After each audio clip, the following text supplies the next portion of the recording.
as a bloc. But we're going to be announcing sometime very soon, I think, pharmaceuticals are our whole thing. And the companies know. And drug prices are going to be coming down very substantially in the U.S., very, very substantially. And that'll happen very soon. Mr. President, we can all sense your frustration with Vladimir Putin. Sorry, we can all sense your frustration with Vladimir Putin. Yeah. Do you think he has been lying to you about his intentions in Ukraine? Well, I don't want to use the word lying. All I know is we'd have a good talk. And it seemed on, let's say, 3 occasions, it seemed that we were going to have a ceasefire and maybe peace, and you divide it up and you do whatever you have to do, that obviously to get to the end. And all of a sudden, missiles are flying into Kiev and other places. And I say, what's that all about? I spoke to him 3-4 hours ago, and it looked like we were on our way. And then I'd say, forget it, and I'm not going to talk anymore. You know, this has happened on too many occasions, and I don't like it. I don't like it. Mr. President, you have a successful social media site. There are new powers here to censor your site, state-mandated powers. To censor my site? To censor your site and Twitter Truth? and Facebook. Truth? I mean Truth. Is that okay? Well, I don't think he's going to censor my site because I say only good things. Will you please uncensor my site? Yeah, we're not censoring anyone. We've got some measures which are there to protect children, in particular from sites like suicide sites. We've had too many cases in the United Kingdom of young children taking their own lives, and when you look through their social media, they've been accessing sites which talk about suicide and encouraging, if you like, children down that road, and that is what we want to stop. There's nothing about censoring free speech. But that treats all adults like children. This country is the proud... But that can treat all adults like children. Free speech in this country has been for a very long time. We're very, very proud of it. We will protect it forever. But at the same time, I personally feel very strongly that we should protect our young teenagers, and that's what it usually is, from things like suicide sites. I don't see that as a free speech issue. I see that as a child protection issue. We actually passed a bill in Congress, headed up by my wife, actually, which was to pull bad stuff out having to do with children, because it is a problem. But I cannot imagine him censoring Truth Social. This is more of a very political, and it's been a very big success. It's not going to happen. And I only say good things about him and his country, so if they censor me, you're making a mistake. I'm going to give my ambassador the job, make sure it's not censored. I had not heard that. Mr. President, question about golf? You're a big investor in this area, Mr. President. Say it? You're a big investor in this area of Scotland. To put it mildly. Like this ballroom that we built from scratch. Do you worry, though, about the risk of increased taxes here? Will that stop you investing? And do you have a message last night on the soccer to the English Lionesses who won the European trophy? So I think that I have a theory that low taxes bring growth. We just passed a big tax cut bill, the biggest bill in the history of our country, actually. And one big, beautiful bill. I used to call it the great one big, beautiful. We got the word great out. But it's actually called the one big, beautiful bill. It's essentially a very large tax cut bill for everybody. And our country's pretty soon, I think I can say it right now, our country's never done better. We had a country that was dead. It was dead 6 months ago, a year ago. Leaders from NATO, we had a very successful meeting at NATO. Your prime minister was there. It was an unbelievable love fest with all of those countries, and they agreed to go 5% and all the things. So very smart to do. But many of the leaders said, essentially, they said, your country was dead 1 year ago. 1 year ago, we had a dead, and we did. We had a dead country. We had a president who didn't know where the hell he was. We had horrible, horrible people running our country. I think they were sick people, actually, sick. You talk about censorship, those are big, that's all they did was censor, and they didn't know what to do. And they had high taxes. They wanted more tax, total censorship, transgender for everybody, men playing in women's sports, everything bad they wanted, and they still do. That's what they still do. That's why they're down at 15% or something, I saw it today, the lowest that the other part of the Democrats have ever been. But no, I find that when you lower taxes, you get... I will say this area, the Prime Minister hasn't been here very long on all fairness. I think he'll be a tax cutter. But I find that as we cut taxes, we did more business. You know, in my first tax bill, we cut taxes from 39% down to 22%. And we ended up at the end of the first year, when it was still a little raw, we ended up taking in much more revenue than we did at 39%. It was pretty amazing. And we're taking in a lot of revenue right now. And this was an additional tax cut. So I find, for whatever it's worth, tax cuts are very good. Mr. President, you moved up the deadline. It's now 10 or 12 days. Is the sanction the same that you're going to slap a 100% tariff on anybody who does business with Russia? So what I'm doing is we're going to do secondary sanctions unless we make a deal. And we might make a deal. I don't know. You don't know. It's we've done so many peace deals. This is the one I started out with, and I know President Putin called me. He wanted to know if I could help him with Iran. I said, no, I don't need your help with Iran. I need your help with Russia. And so that's the one deal that continues to linger. And we're losing 5,000. They're losing. I'm not losing. You're not losing. But 5,000 Russian and Ukrainian kids a week are dying. And that's not mentioning the people that are dying also in towns where, he's lobbing missiles into certain towns like Kiev. And he's got to make a deal. It's too many people are dying. It's a really bloody war. And the 5 and now, they're really telling me that number is obsolete. It's like 7. That's terrible. So you have 7,000 Russian and Ukrainian soldiers dying every single week for no reason whatsoever. So you would think, based on common sense, you would think he'd want to make a deal. We'll find out. Mr. President, publicly, have you had any other, through any channels, conversations with the Russians reiterating this? In what? Reiterating this new pressure and deadline. We're going to have you're the press. I'm reiterating it to you. I'd say 10 to 12 days. I'll announce it probably tonight or tomorrow. But there's no reason to wait. If you know what the answer is going to be, why wait? And it would be sanctions and maybe tariffs, secondary tariffs. You know what a secondary tariff is. And look, the Russian economy, I don't want to do that to Russia. I love the Russian people. They're great people. I don't want to do that to Russia. But this thing, they're losing a lot of Russians. They've lost 1 million Russians. And that's the, sons. That's the sons and daughters of Russian families. They leave the house. They go, bye, Mom, bye, Dad, and then they get blown away. And Ukrainian, too. Look at Ukraine. It's a disaster what's happened there. But it continues to go on.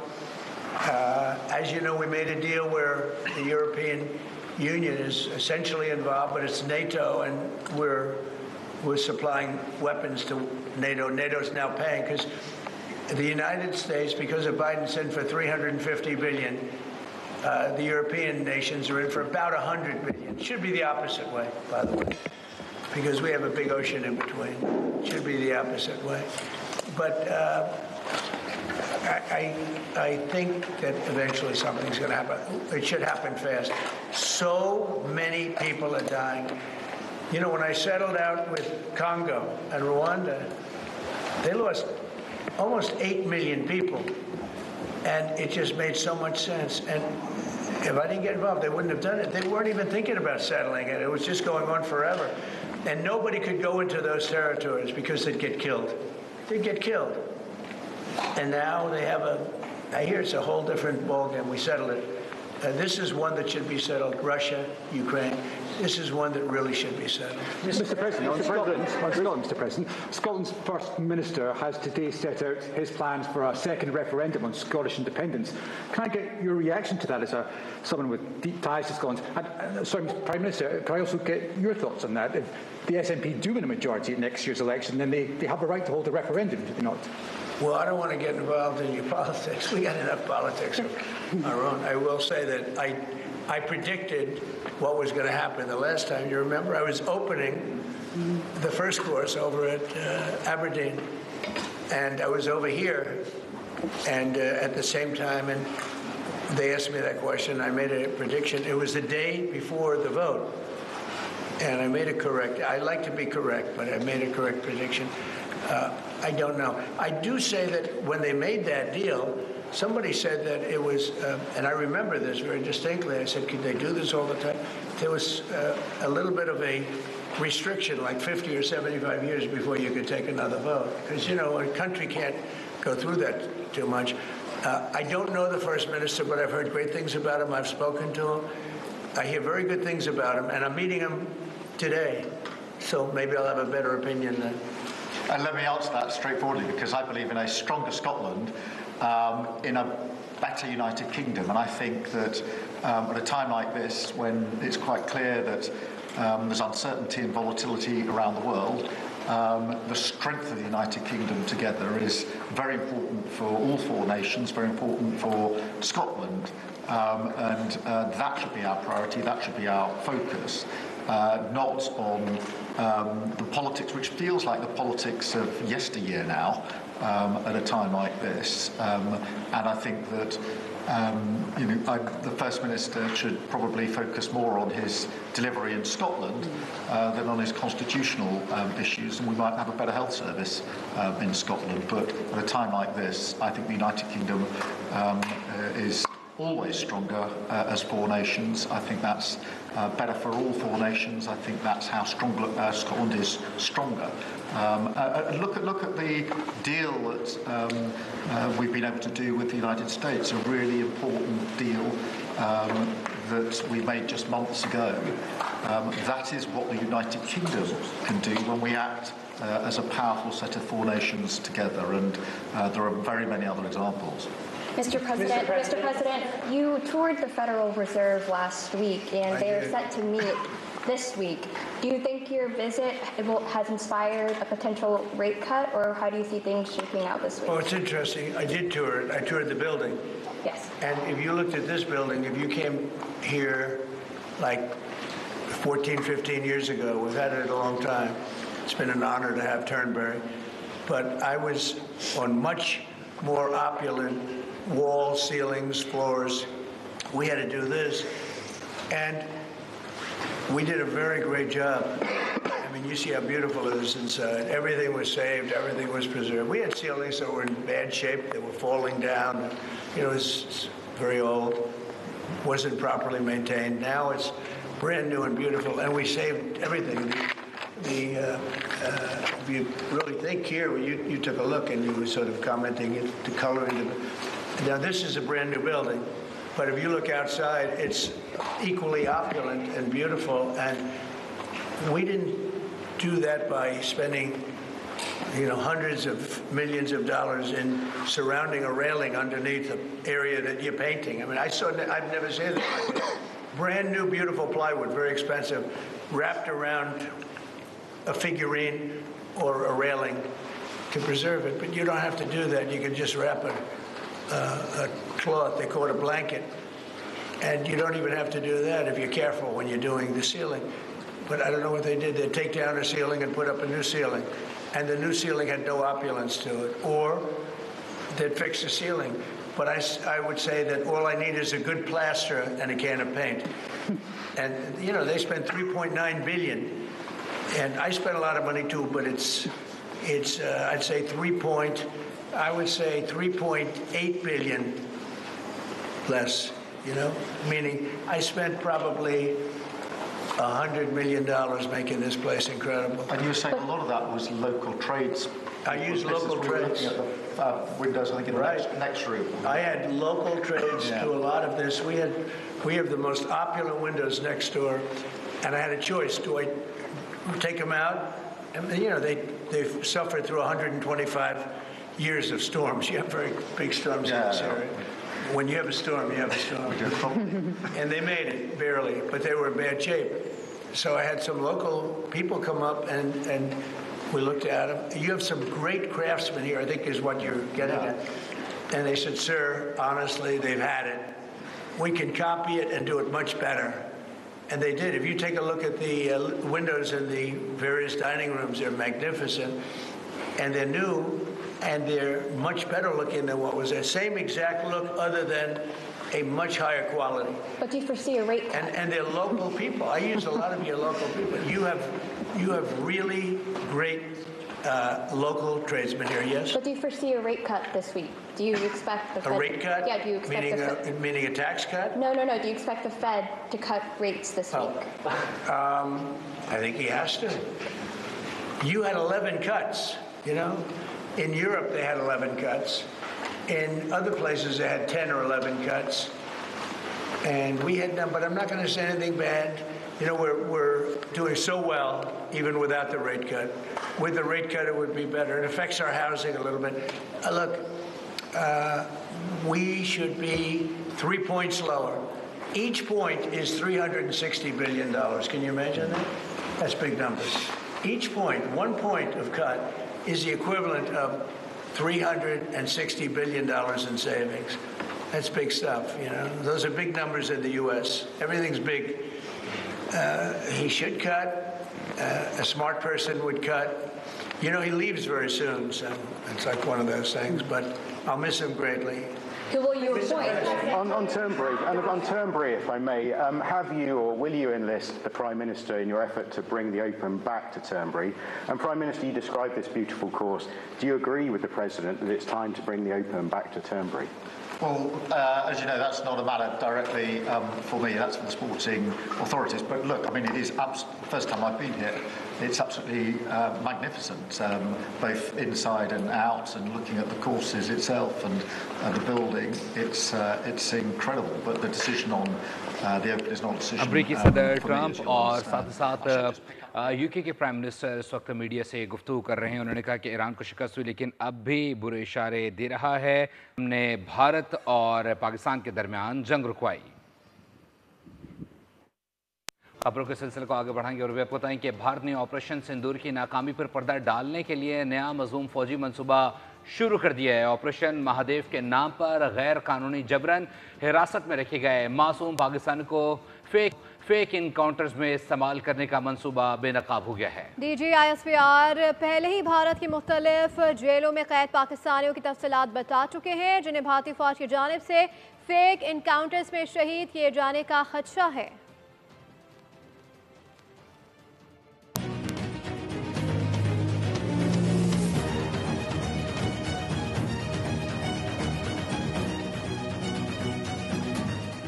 Operation सिंदूर में नाकामी के बाद भारत बौखलाहट का शिकार। नाकामी पर पर्दा डालने के लिए मोदी सरकार ने नया मजमूम फौजी मंसूबा शुरू कर दिया। ऑपरेशन महादेव के नाम पर भारतीय मजालिम का नया बाब बेनकाब। सिक्योरिटी जराये के मुताबिक ऑपरेशन महादेव के नाम पर गैर कानूनी जबरन हिरासत में रखे गए मासूम पाकिस्तानियों को फेक इनकाउंटर्स में इस्तेमाल किया जा सकता है। भारतीय अफवाज और खुफिया इदारे गैर कानूनी तौर पर जेर हिरासत मासूम पाकिस्तानियों को फेक इनकाउंटर्स में शहीद करके उन्हें सरहद पार दहशतगर्द करार देने की घिनौनी साजिश में मसरूफ हैं। पहलगाम फॉल्स फ्लैग ऑपरेशन के फौरी बाद भी भारतीय फौज की जानिब से फेक इनकाउंटर्स का सिलसिला शुरू किया गया था। सिक्योरिटी इदारों के मुताबिक 24 अप्रैल को आज़ाद कश्मीर के 2 शहरियों मोहम्मद फारूक और मोहम्मद दीन को गलती से सरहद अबूर कर जाने पर भारतीय फौज ने निहायत सफाकी से शहीद कर दिया था। DG ISPR 29 और 30 अप्रैल की प्रेस कॉन्फ्रेंसेज में भारत की जेलों में गैर कानूनी तौर पर कैद 723 पाकिस्तानी शहरियों की लिस्ट दिखा चुके हैं, जबकि मजीद 56 पाकिस्तानी शहरी भारतीय खुफिया एजेंसियों ने जबरन लापता कर रखे हैं।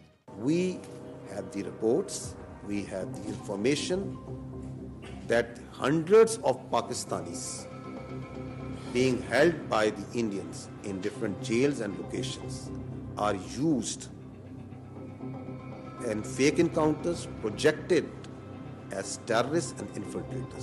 मुसद्दिक़ा इत्तलात के मुताबिक गैर कानूनी तौर पर हिरासत में रखे गए अफराद को जिंदा दहशतगर्द जाहिर करके मीडिया के सामने पाकिस्तान मुखालिफ बयानात और एतराफ़ जुर्म के बयान भी दिलवाए जा सकते हैं। सिक्योरिटी ज़राए के मुताबिक भारतीय फौज मकबूजा कश्मीर में फेक इनकाउंटर्स स्पेशलिस्ट के तौर पर बदनाम ज़माना है और ऑपरेशन महादेव इसी सिलसिले की एक कड़ी है। मोदी सरकार इस मुहिम को एक कामयाब फौजी कार्रवाई के तौर पर पेश करके दाखिली सियासी फ़वाइद हासिल करना चाहती है। इंतहा पसंद मोदी सरकार को अपने ही मुल्क से पहलगाम हमले पर करारा जवाब मिल गया। साबिक भारतीय वज़ीर दाखिला पी चिदम्बरम ने पाकिस्तान को क्लीन चिट देते हुए भारत की झूठी कहानी का पर्दा चाक कर दिया। एक बार फिर भारत का झूठ दुनिया के सामने बेनकाब हो चुका है।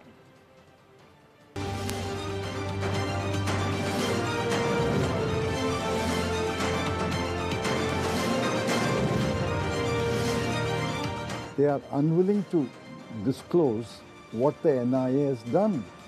मोदी की फिर जग हंसाई। साबिक वजीर दाखिला ने हकीकत बताई। इंटरव्यू में ऐसे इंकिशाफ किए कि भारतीय सियासत में हलचल मचा दी। मोदी हुकूमत पर ऑपरेशन सिंदूर में नुकसान छुपाने का भी इल्जाम लगाया। साबिक भारतीय वजीर दाखिला पी चिदम्बरम ने इंकिशाफ करके मोदी सरकार पर बिजली गिरा दी। कहा कि पहलगाम हमला न सिर्फ भारत के शहरियों ने किया बल्कि तरबियत भी इंडिया में हासिल की। जब कोई सबूत ही मौजूद नहीं तो फिर ये मफरूजा क्यों कायम किया जा रहा है कि वो पाकिस्तान से आए थे। All these weeks, have they identified the terrorists, where they came from?